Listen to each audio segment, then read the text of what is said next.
Hi there, my name is Suri Crowe, and you are watching the MeidasTouch Network.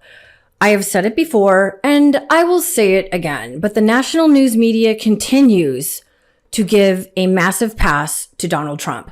In a study last June, Media Matters found that the top 5 U.S. newspapers, that would be the Murdoch-owned Wall Street Journal, the Washington Post, the New York Times, the LA Times, and USA Today, published 10 times as many articles focusing on just President Biden's age and mental acuity as they did on Donald Trump's. Despite Trump's similar age, his frequent gaffes, and his incoherent ramblings, a few hosts on MSNBC are finally starting to take notice. I guess better late than never, but it took President Joe Biden dropping out of the race. Prior to his dropping out of the presidential race, we are not seeing nearly as much discussion about Trump's diminished mental acuity. When was the last time you read an article wondering if Trump was mentally fit to be president of the United States? It is simply not leading the coverage of this race as it was with Biden 2 months ago. It seems like everyone's grading Trump on a curve. He has always been rambling incoherent, true, so he gets a pass. But I gotta say, if you spend any amount of time listening to him these days, and for our sins we do here at All In, he does not sound like a person who should be anywhere near the nuclear codes. The transgender thing is incredible. Think of it. Your kid goes to school and comes home a few days later with an operation. The school decides what's going to happen with your child. And, you know, many of these childs 15 years later say, what the hell happened? Who did this to me? The real radicals on that issue are the Democrats, where you can have an abortion in the 9th month. And in 6 states, you're allowed to kill the baby after the baby is born. The execution of a baby, because that's not abortion, that's the execution of a baby. You could actually execute the baby after birth. The wind, it kills our birds. If you want to see a bird cemetery, go under a windmill sometime. They do kill a hell of a lot of birds. Why do they love it? It kills all the birds. Now, these are all obvious and transparent lies. I don't think any serious person believes any of that. Like, you drop your kid off at school at 8:30 in the morning and then pick them up at 2:30, and they've had gender-affirming surgery in the school that day in the nurse's office. No one is executing babies in 6 states or any states. It's not legal in democratic states to, the doctor just kills the child there, the newborn? Unfortunately, Chris, there are people who do believe the lies. They are so deeply entrenched in the MAGA cult that they believe everything they hear and see on Fox. I know because I have friends who are in the cult, or from Trump's lying lips. But Trump is clearly unhinged and mentally declining more so every day. Listen to this clip from his recent interview with podcaster Lex Fridman. We're witnessing now nobody's ever seen. I mean, it's a terrible thing. And we're witnessing it all over. We're witnessing it in all parts of the world. And a lot of things are going to get started. Look what's going on with China. Look at Japan. They're starting to rearm now. They're starting to rearm because China's getting, taking over certain islands. And there's a lot of danger in the war right now in the world. There's a great possibility of World War III.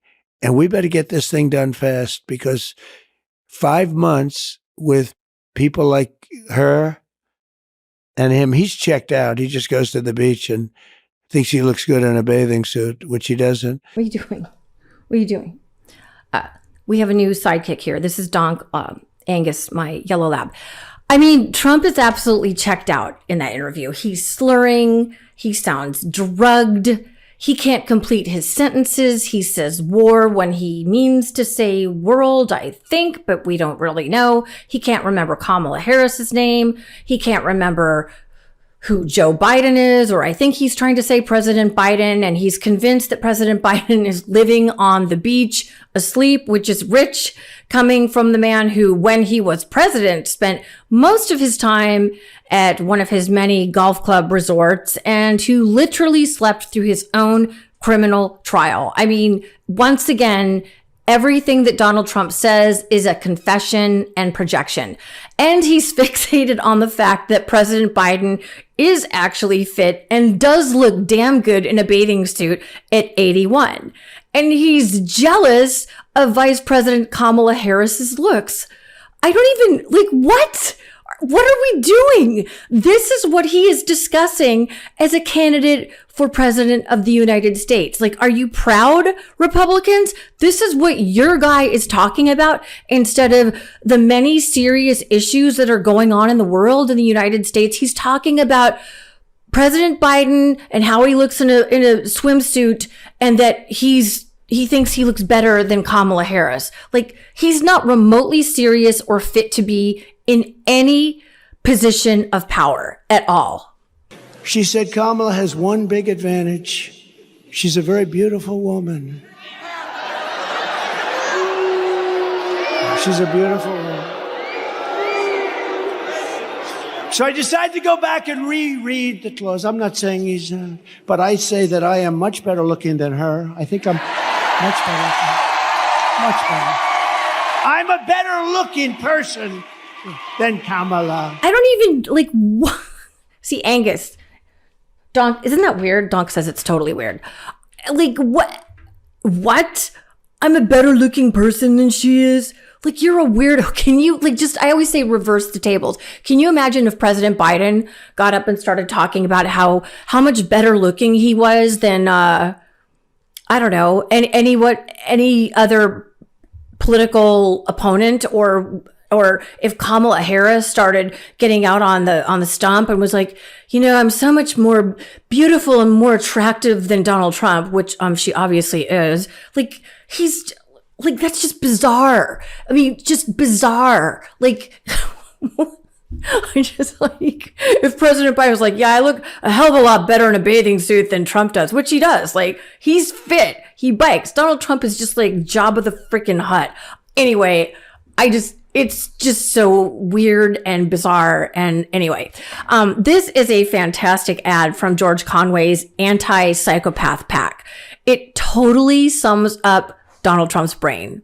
Take a look. Donald Trump has never, ever been right in the head. The late, great Hannibal Lecter. He's a wonderful man. An anonymous, really an anonymous. And then they announced there was no buys, no. Take a look at the oranges of the investigation. Venezuela, if you have a windmill anywhere near your house, they say the noise causes cancer. I don't know what I said.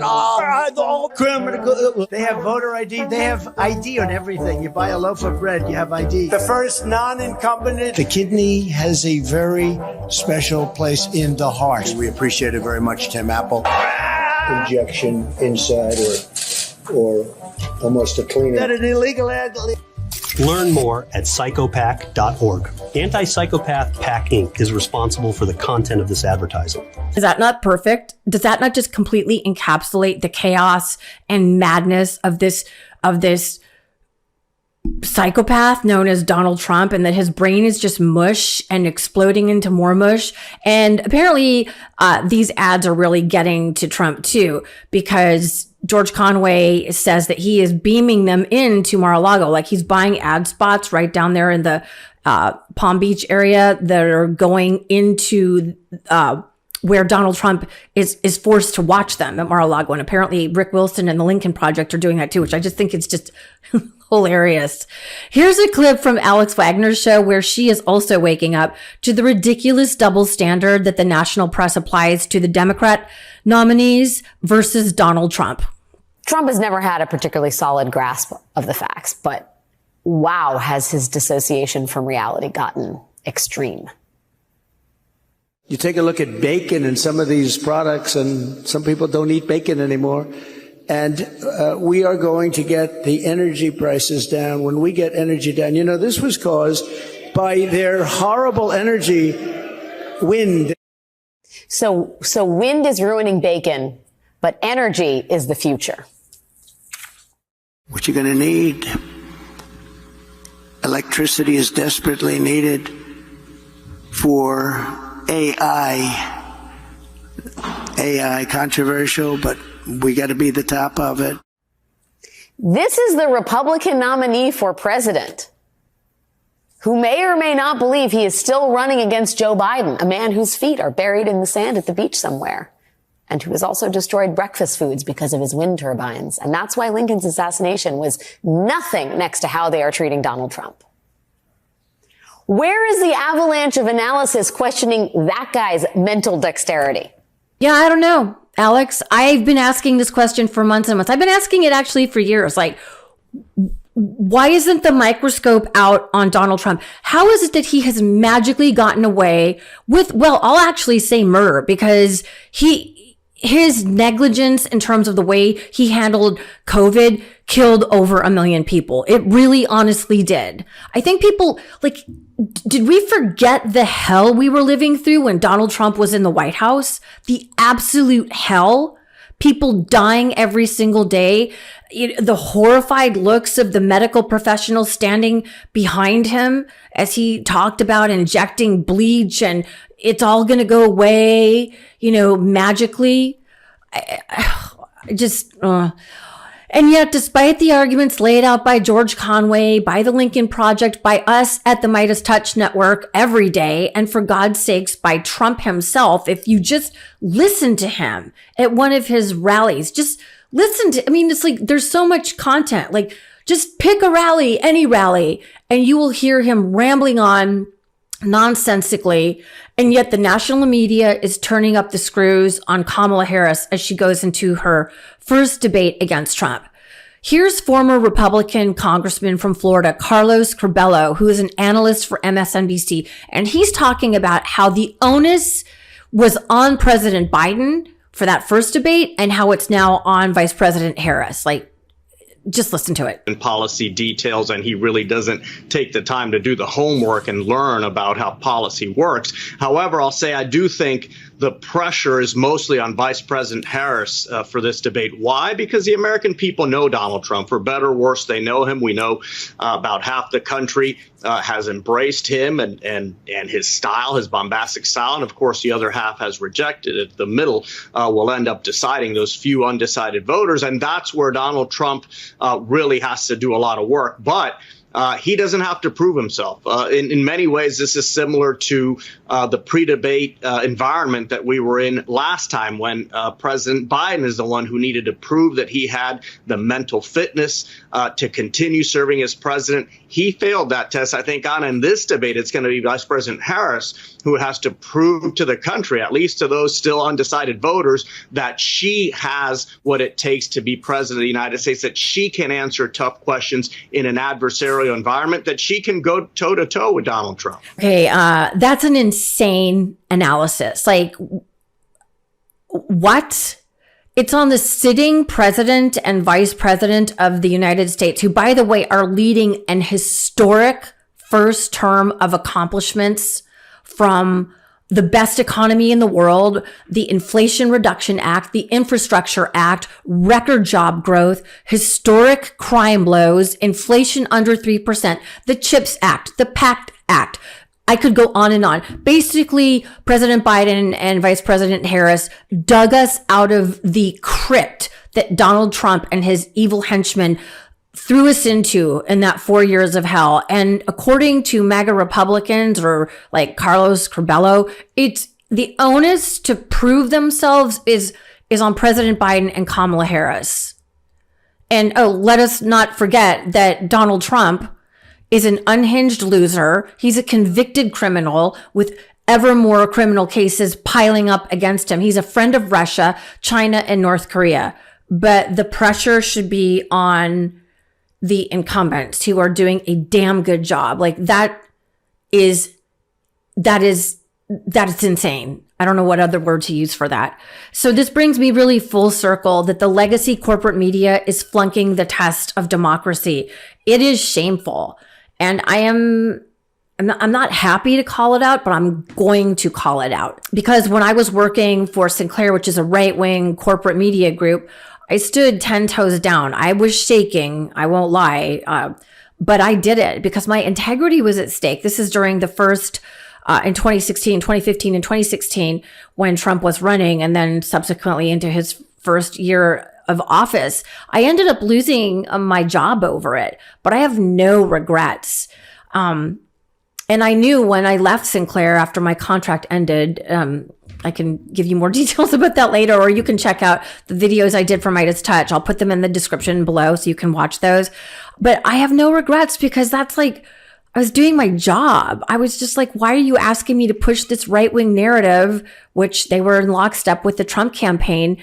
But that's what journalists are supposed to do. We are supposed to be protectors of democracy. Yeah, I don't regret it. So anyway, we, my friends, are coming down to the wire for this election, and it is quite possible that Donald Trump could win. I know it's a terrifying thought. It really is. But thanks to the Electoral College, an antiquated system that is geared toward Republicans, Democrats always win the popular vote. So until we can undo the effery of the Electoral College, we really need to make sure that we come out in full force for Harris and Walz. So what that means is that for all of you, Meidas Mighty, we need you to get out there and phone bank and knock on doors and do everything you can to help your Democratic candidates in your local, state, and national elections win. Because like I know for me right now, one of my main goals is to get the MAGA congresswoman out of my district. We've got to turn over Congress. We must take Congress back, and we have to hold on and actually build in the Senate. Even if Kamala Harris gets into the White House, she won't be able to do anything unless we get the majorities in the House and Senate. So there's a lot of work to be done, and we can do it, but it's going to take all of us getting in there. We can't have any regrets. We've got to leave it all out in the field. There's too much at stake. I can't believe we're back here 9 years later, but we are. And so that's my ask for all of the Meidas Mighty. Please like, comment, and share videos like this. And let's do this all together. I know we can do it, but it's going to take all of us linking arms and doing the work of democracy, because it is a participation sport. All right. Thank you so much for watching. My name is Suri Crowe, and you are watching the MeidasTouch Network. I hope to see you back here very soon. Peace. Hey, Meidas Mighty. Love this report? Continue the conversation by following us on Instagram @MeidasTouch to keep up with the most important news of the day. What are you waiting for? Follow us now.